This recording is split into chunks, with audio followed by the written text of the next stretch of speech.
Hi, my name is Utibe with Love as a KPI. Okay, so a couple of weeks ago, I went to visit, I would call her little sister. She's not really my sister, nor is she very little, but she recently, or relatively recently, enlisted in the army. And I learned that the base where she was experiencing or going through training was about 45 minutes away from my house. So I went to go visit her.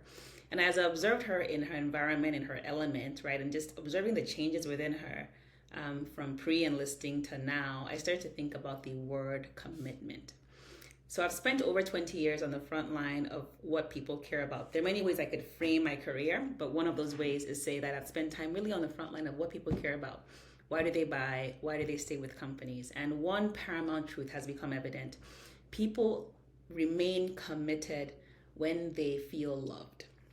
I didn't say people stay when they feel loved. People stay with companies, whether it's customers or employees, for a range of reasons. Sometimes they stay because they don't have a choice. Sometimes they stay because it's cheaper or it's not convenient. Those are reasons to stay, and those are not bad reasons in themselves. But commitment is something different.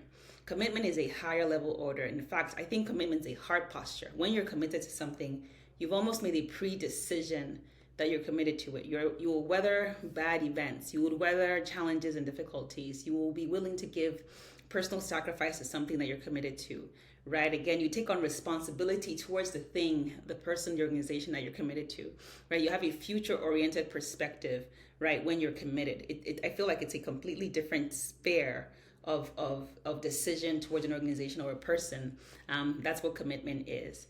And one of the things that I started to think about is like, what generates commitment? What spurs it? What is it that creates commitment? And again, it's when people feel loved. When people feel loved, one of the things that drives commitment for sure is love. When people feel loved, they are committed to the source of that love. That's what Love as a KPI is about. How do you generate a cycle of commitment, right? A cycle of commitment. And I'm using those words also very intentionally among your employees, your customers, and your business. What is that cycle? What is your role in generating a cycle of commitment? And that's the role that we play in helping leaders understand that, right? How we, that's the whole point of the methodology is how do you help lead? We help leaders sort of develop or foster a sense of love, right? That, compels a customer to stay with that brand, and that compels an employee to invest their lives with you, because that's what employees are doing. They're investing their lives with you.